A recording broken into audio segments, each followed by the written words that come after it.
Gua heran sejak kapan orang-orang berpikiran bahwa untuk ngalahin satu Yonko butuh seantero dunia. Seakan-akan Yonko itu layaknya Tuhan yang even satu dunia coba ngelawan gak akan bisa. Gua mau coba untuk nge-clearin di video ini ya. Pertama, Whitebeard itu gak datang sendirian ke Marineford. Gua gak tahu ya apakah orang-orang setolol itu atau emang ignoran. Whitebeard itu datang ke Marineford bukan hanya dengan kru intinya doang. Dia datang dengan full aliansinya seantero New World. Ibarat Luffy yang datang itu bukan cuma Thousand Sunny doang, tapi semua teman-teman yang dia kenal di perjalanan itu ikut turun semua, termasuk mungkin seantero Fishman, seantero Alabasta mungkin akan turun tangan. Analoginya seperti itu. Sampai sini lu paham dulu nggak? Karena kalau lu masih tolol, mending lu keluar aja dari video ini, blok aja channel gua daripada ego lu akan keiris. Kedua, top tier dari Marine itu nggak bertarung dengan penuh. Ini terserah lu mau argue, lu mau bacot, lu mau spam komen, gua nggak peduli. Faktanya top tier di Marine itu sangat tidak all out dalam pertarungan. Perlu gue jawabin satu-satu?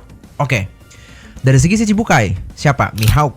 Dia hanya spam basic attack selama pertempuran. Satupun serangannya nggak ada yang bernama, nggak ada. Even serangannya tuh nggak pakai haki. Lu mau tanya lagi dari mana gua tahu kalau dia nggak pakai haki? Ya lu lihat aja dia tebas bagi, nggak kena kan, nggak mempan. Doflamingo sibuk mentingin ego dia sendiri sesama Shichibukai. Not even ngeluarin awakening-nya, Haoshoku dan skill-skill penting lainnya yang dia punya. Dia punya Birdcage. Apa tuh? Dia nggak pakai kan? Gecko, mana serangan 1000 bayangannya yang kayak dipakai ke Luffy yang dia jadi raksasa dan lain-lain? Ya karena emang in the first place dia nggak all out.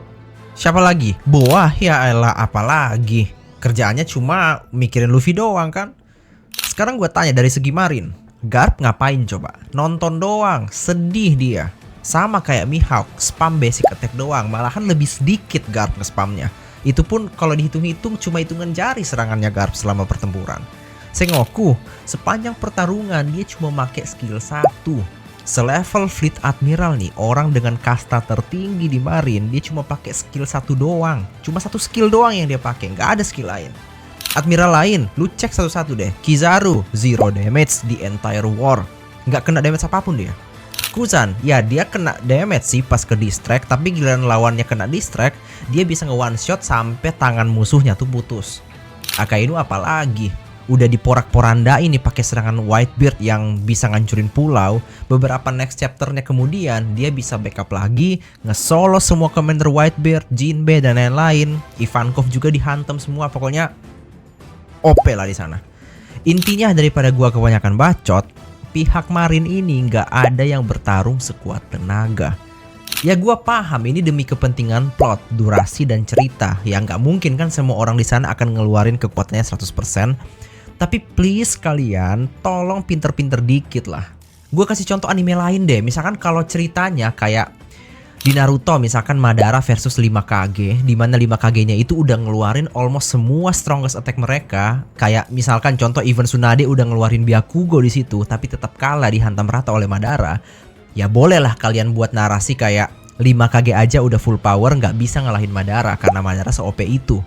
Atau mungkin di My Hero Academia, di saat Bakugo, Top 3 dan top heroes lain yang ngelawan Shigaraki, di mana Bakugo sampai udah ngeluarin awakening dari quirk-nya dan hampir mati, Top 3 sampai ngeluarin semua ultimate attack-nya, tapi ujung-ujungnya Shigaraki tetap gak kalah-kalah. Bolehlah kalian bilang bahwa Shigaraki se-OP itu dan mungkin butuh seantero dunia buat ngalahin dia. Tapi ini goblok banget. Mana ada Marine all out? Dan kalian masih dengan gobloknya ngomong bahwa untuk ngalahin satu Yonko aja butuh seantero dunia. Ya lu ke laut aja kalau otak lu masih sebodoh itu. Gue juga heran ya dengan orang tolol yang komen di video gue tentang apa yang terjadi kalau misalkan Kaido nyerang Marineford. Ada orang komen yang katanya statement itu lucu. Lah goblok, sekarang gue tanya, dari 500 plus orang di krunya Kaido, karakter mana aja yang benar-benar bisa bersaing dengan para top tier di Marine? Hanya Kaido, King, Queen, dan mungkin Jack kan? Nah sekarang nih ya, pakai otak kalian, please pakai otak kalian sebelum kalian jawab ini.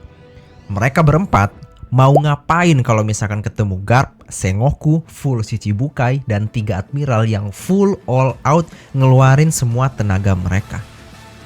Ya jelas lah gue bilang Kaido mati, nggak ada skenario lain. Tolong telan aja ego kalian. Bahkan sampai ada orang segoblok itu bilang bahwa Kaido sekali bolo bread Marineford tuh hancur. Di mana otakmu, nak?